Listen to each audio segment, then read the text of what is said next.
Assalamualaikum warahmatullahi wabarakatuh. Apa kabar semuanya? Video kali ini akan sedikit berbeda daripada sebelumnya karena hari ini kita akan membahas mengenai konsep bermain. Nanti akan ada sebuah permainan yang akan coba saya mainkan dan saya akan ajarkan bagaimana cara bermainnya. Apakah kalian bersemangat untuk bermain dan bersenang-senang pada hari ini? Sebelum kita bermain, silahkan simak video saya berikut ini. Ini aku akan membahas mengenai konsep bermain. Apakah kalian tahu apa itu bermain? Menurut Smith dan Pellegrini pada tahun 2008, bermain merupakan kegiatan yang dilakukan untuk kepentingan diri sendiri, dilakukan dengan cara-cara menyenangkan, tidak diorientasikan pada hasil akhir, fleksibel, aktif, dan positif. Hal ini berarti bermain bukanlah kegiatan yang dilakukan demi menyenangkan orang lain, tetapi semata-mata karena keinginan dari diri sendiri. Oleh karena itu, bermain itu menyenangkan dan dilakukan dengan cara-cara yang menyenangkan bagi pemainnya. Menurut Hurlock, bermain dibedakan menjadi dua, yaitu bermain aktif dan bermain pasif. Bermain aktif apabila kesenangan diperoleh melalui aktivitas individu atau berperan aktif dalam kegiatan bermain tersebut.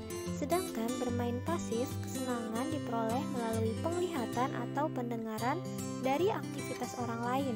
Misalnya menonton teman-teman bermain, mendengarkan aktivitas teman bermain, dan sebagainya. Bagaimana karakteristik dari bermain?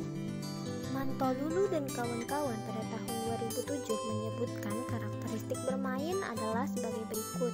Yang pertama, bermain relatif bebas dari aturan-aturan, kecuali anak-anak membuat aturan mereka sendiri.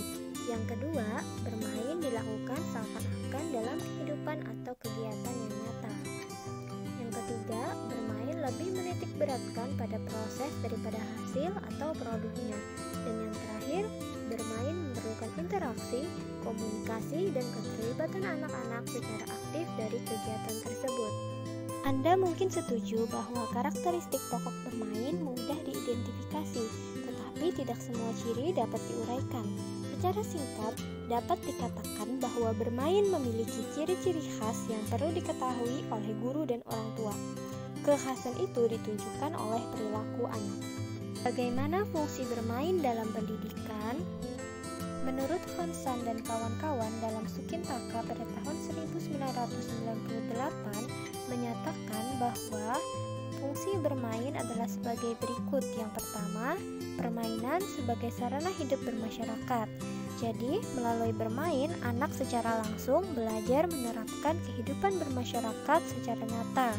Yang kedua, melalui bermain, anak akan mengetahui kemampuannya, menguasai alatnya, mengetahui sifat alatnya sehingga mereka akan mengetahui akan kelebihan dan kelemahannya, baik kognitif, afektif, ataupun psikomotorik. Yang ketiga, dalam bermain akan mengungkapkan sifat aslinya. Yang keempat, dalam bermain, anak akan mampu mengungkapkan emosinya yang bermanfaat di kemudian hari. Yang kelima, dalam bermain, anak akan memperoleh kesenangan, kegembiraan sesuai dengan alamnya. Yang keenam, dalam bermain, anak akan memperoleh dasar-dasar kerjasama, taat aturan, jujur, fair play, dan sportif. Yang ketujuh, memperoleh pengalaman bahaya atau resiko dalam bermain. Lalu, apa sajakah manfaat dari bermain? Menurut Brad Kam dalam Monto Lalu dan kawan-kawan pada tahun 2007 menyatakan bahwa bermain mempunyai manfaat sebagai berikut. Yang pertama yaitu memampukan anak menjelajah dunianya. Yang kedua, mengembangkan pengertian sosial dan kultural. Yang ketiga, membantu anak-anak mengungkapkan pikiran dan perasaan mereka. Yang keempat, memberikan kesempatan mengalami dan memecahkan masalah. Yang kelima, mengembangkan keterampilan berbahasa dan melek huruf, serta mengembangkan pengertian dan konsep. Melalui bermain, anak akan menjelajah dunia sekitarnya, dimulai dari lingkungan sendiri, kemudian meluas ke arah yang lebih luas, dengan daya kemampuan yang dimiliki, sesuai dengan tingkat perkembangannya, baik secara fisik, psikis, maupun sosial. Selain itu, Melalui bermain juga mampu membawa anak ke arah pemahaman dan penerapan pengertian sosial budaya dalam kehidupan sehari-hari. Kebiasaan bekerja sama, saling menolong, berkomunikasi, berinteraksi, saling mempercayai, dan menghormati akan muncul dalam kegiatan bermain yang dilakukan oleh anak-anak. Dari penjelasan tersebut, apakah kalian sudah memahami konsep dari bermain? Dari video tersebut, apakah kalian sudah memahami apa itu bermain? Bagaimana karakteristik dari bermain? Lalu, apa saja manfaat dan fungsi dari kegiatan bermain? Coba tebak permainan apa yang akan saya coba mainkan kali ini. PUBG? Mobile Legends? Hago? No, semuanya bukan. Hari ini kita akan bermain dakwah. Hah? Dakwah? Apaan tuh? Nah, nanti kita akan coba bermain dan mencoba bagaimana cara bermainnya. Oke?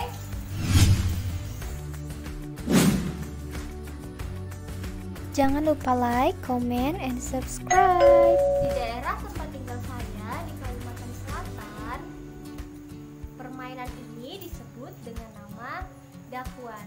Tapi di Pulau Jawa orang-orang biasa menyebutnya dengan nama congklak atau dakon. Nah, permainan ini dapat mengasah daya nalar anak-anak. Uniknya dapat melatih jiwa dagang anak-anak, melatih ketajaman berpikir untuk meraih sebuah keuntungan. Biasanya dakwan ini terbuat dari kayu atau plastik dengan biji-bijiannya itu terbuat dari cangkang kerang. Atau jika tidak ada, bisa menggunakan biji-bijian dari buah-buahan. Nah, ini adalah salah satu contoh biji-bijian atau biji dari sebuah permainan dakwan. Nah, ini terbuat dari plastik yang menyerupai kerang. Nah, jadi dakwan ini memiliki 14 buah lubang kecil dengan 2 buah lubang yang besar. Setiap 7 buah lubang yang kecil ini, yang di sisi kanan yang besar adalah lubang milik sang pemain. Jadi permainan ini hanya bisa dimainkan oleh 2 orang. Bermain dakwan ini pada awalnya setiap lubang diisi dengan biji-bijian sebanyak 7 buah. Nah, saya akan mencoba mengisi dulu lubang-lubang kecil ini dengan biji-bijian.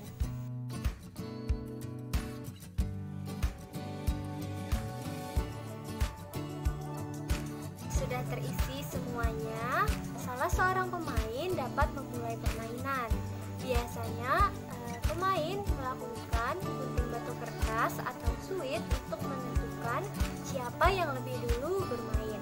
Pemain yang menang dapat melakukan permainan lebih dulu. Pemain juga dapat mengambil atau memilih lubang dan meletakkan biji-bijian di setiap lubang di sebelah kanannya dan seterusnya. Nah, di sini saya akan mencoba mengambil salah satu lubang yang ada di sebelah sini. Saya ambil, kemudian saya akan buat biji-bijiannya ini ke dalam lubang-lubang.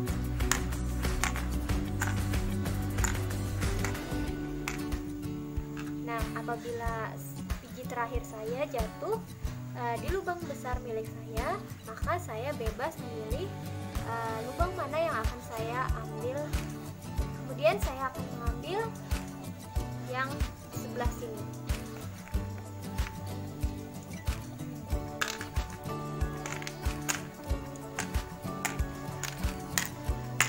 Nah, kemudian kita ambil yang ini karena kita jatuhnya di sini tadi.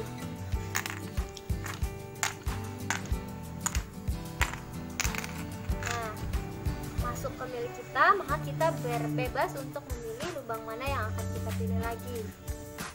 Apabila biji kita jatuh di salah satu lubang kecil milik lawan, misalkan seperti di sini. Nah, misalkan saya jatuh di sini, maka giliran lawanlah yang bermain. Kemudian apabila biji terakhir kita jatuh di misalkan di sini, nah ini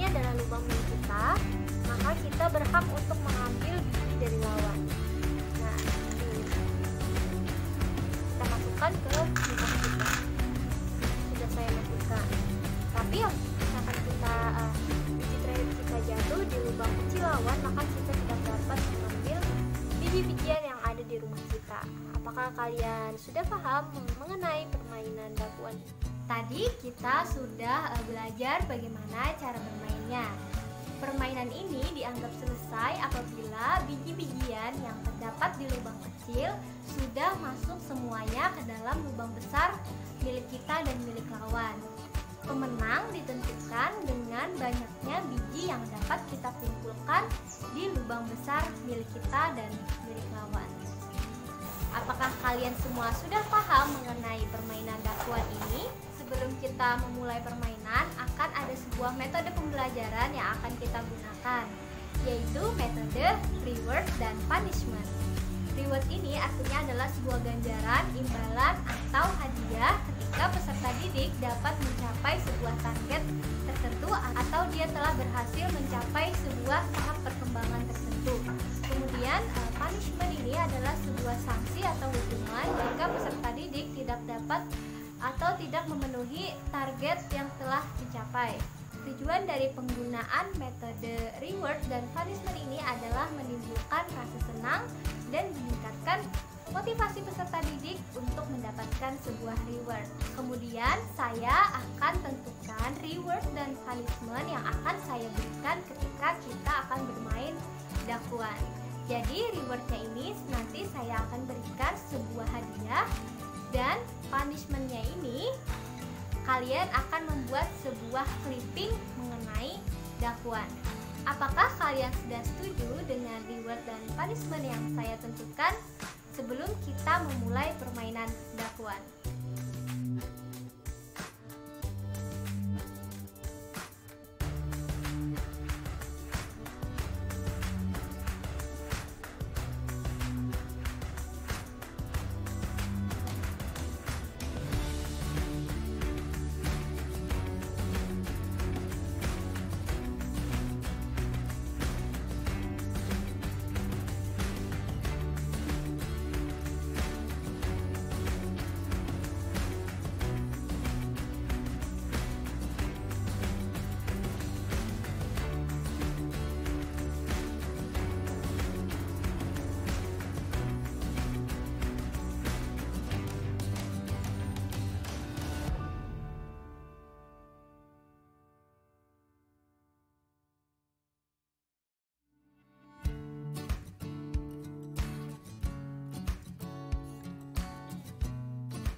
Tadi kita sudah mencoba bermain permainan dakuan.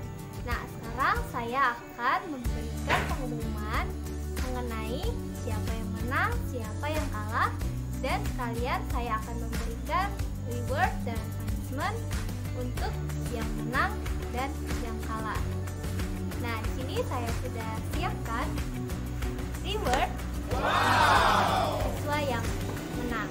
Kemudian apabila siswa yang kalah, maka tadi kita sudah sepakat yaitu membuat sebuah clipping mengenai dakuan. Untuk siswa yang kalah, jangan berkecil hati. Nanti kita akan mencoba permainan-permainan unik lainnya. Jangan lupa untuk selalu bersemangat dan belajar lebih giat lagi. Sekian video kali ini, saya akhiri. Wassalamualaikum warahmatullahi wabarakatuh.